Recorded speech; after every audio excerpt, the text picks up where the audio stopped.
Welcome back. I'm going to let Mary Lou introduce our guest this evening because she has known Dixie for a long time. Yes, I have. I've been on the board of Hope in the Valley since 2008, and we have a number of mostly women now, and which is really wonderful. Don't say women can't shovel horse manure. I cleaned that up a lot. And bales of hay, you can do those kinds of things. And Dixie has done all of those things. I have. Out at the farm, or ranch, whichever way you want to call it. Dixie, you tell them your pedigreed background because you can tell your story better than I can. Well, I am an animal health technician. That's what I went to school for back in the 80s. Which is kind of aging me, but it is what it is, right? I don't want to hear about it. And I've just always loved animals and always wanted horses. And I married into the military, and we traveled all around. And then when we came back here to Wichita, I just knew I wanted to get a horse. And I did so, and then someone introduced me, just a friend introduced me to Andy Armstrong and Hope in the Valley. And I just fell in love. It's just an amazing organization. It's a 501c3 nonprofit. So we rely solely on the public and donations and, of course, our volunteers, which are wonderful.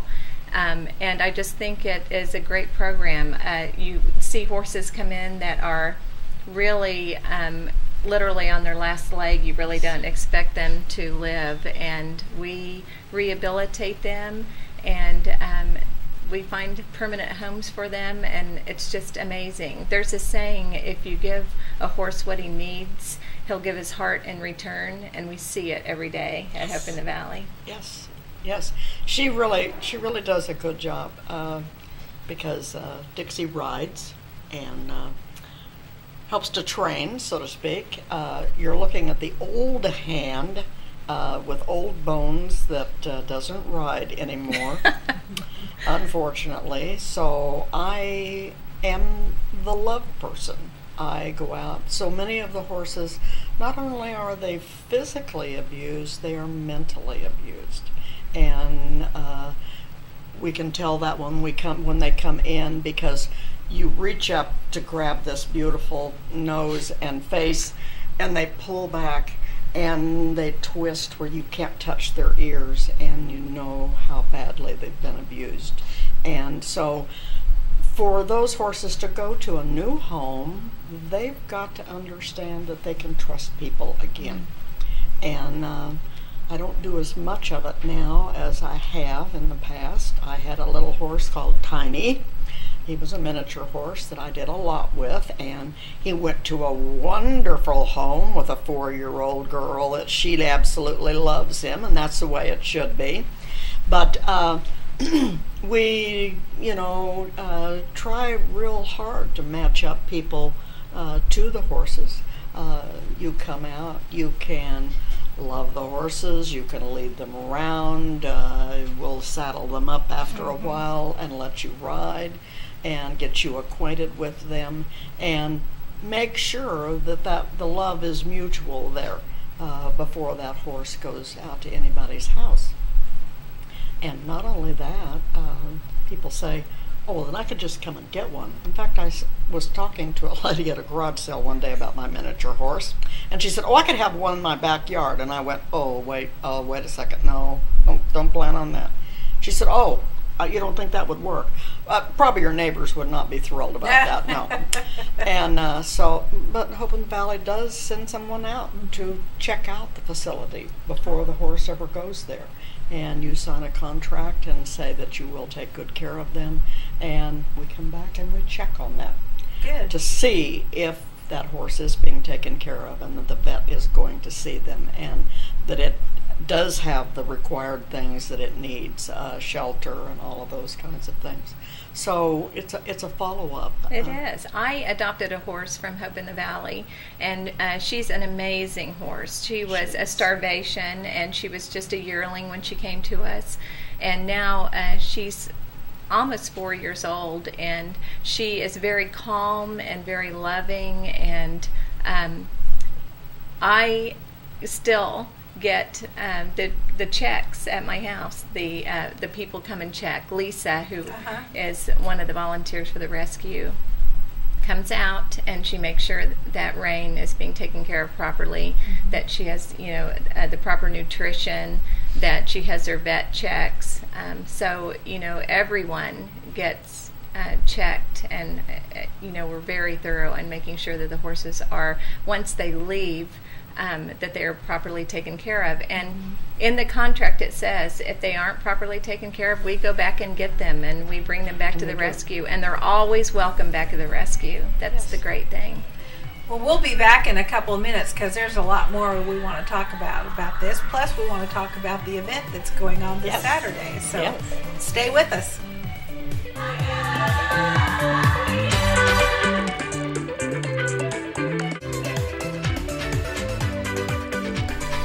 Welcome back to Mouthy Broads. We're talking with Dixie Ball from Hope in the Valley.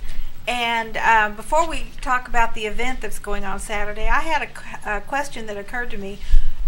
When you take in a horse who's been abused, and it's very obvious that he has been abused, or he or she, typically, how long does it take to rehabilitate them to where they're ready to go to another home? Or does it vary depending on the terms of, or the type of abuse? It definitely varies, because all horses are different, just like all people are different. And it depends on the severity of the abuse and how some horses that have been abused have injury that they have to overcome first. And of course, all of the horses that have been abused mentally, they have to overcome their fear of people. And some take less time than others. And some of the horses are just handled by volunteers more often than others. So there's no typical amount of time. But we do make sure that all of the horses are ready for their permanent homes before we do let them go. So they do, we get them acclimated and get them trusting people again, and then we send them to the trainer. And then after we feel that they are safe to go to an adoptive home, then we start the adoption process and start looking for a permanent home for them. And it's not something I would have thought of very often because I've always lived in the city where, we don't have horses.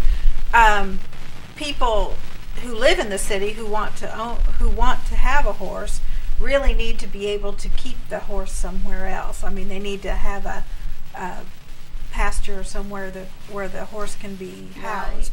Or a boarding facility. Okay. At one time, I do live in the city of Wichita, but I have a horse facility also outside of the city, and that's how I take care of my horses, and that's where I keep them. But before I purchased this land and built my barn and made this place for my horses, I boarded them with a friend, and that's always an option for people.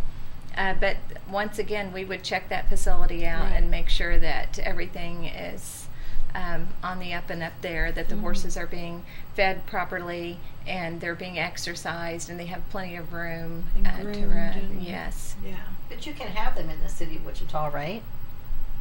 Some places you can. Because over by where I live, all of a sudden there was a one, and now there's two, and I was surprised. I mean, some neighborhoods don't have the covenants on them. Others do. Or they're grandfathered in because they had the horses there. They didn't. So before. It's not a problem. I think it's kind of cool to drive by and see them there. But I just was really surprised when the first one was there. And then, they've got a nice feeding thing there. They've built a shelter for them. They're well taken care of. You can tell. That's good. That's good. So tell us about this event, because all 501c3s have to have their fundraisers. That's correct. Well, this is our second annual Fall Festival of Hope, and it's put on by Sam's Club. And last year was, of course, our first one, and it was a big success, and we're hoping that'll be even a bigger one this year. We're trying to get the word out much sooner so that people have time to plan and we can get a big turnout. And it's all donations, of course, because we are a nonprofit organization. It's a $10 donation for adults and $5 donation for children 4 to 12, and any children 3 and under are free. So. And it's this Saturday at the ranch or at the farm, whichever way you want to call that, which is 9025 North Broadway, near the Coliseum, just west and north of the Coliseum. And it is a fantastic event in that the $10 gets you in, and everything after that is free, which we think is wonderful. And you say, well, what does that include? It includes all kinds of activities. It includes food. We have hot dogs, carameled apples, popcorn, Nancy's chips, coming. s'mores over a live fire with instructions and with help there. You need instructions for s'mores? Well, and hot dogs, so that you don't, take the stick and brand somebody with Yeah, it after that. okay. Those kinds of things with kids. Maybe and fire. supervision is what Yes, we're talking about. yes, okay. Pony rides. There will be face painting. There's a hay rack ride. Clowns are going to be there. A cakewalk. And Sam's brings all of the prizes, brings all of the food for us, and brings volunteers to help put it on. That's awesome. They're wonderful. It is fantastic. They came on board with the rescue last year, and it was a godsend. Yes, it They're was. wonderful. They have really been good to us. The only Noon to 8. Noon to 8. Okay. Yes. This Saturday, everybody come. Yes. Well, thank you for joining us Oh, thanks today. for It's been having me. great. I'm always happy to talk about the rescue. And we'll be back.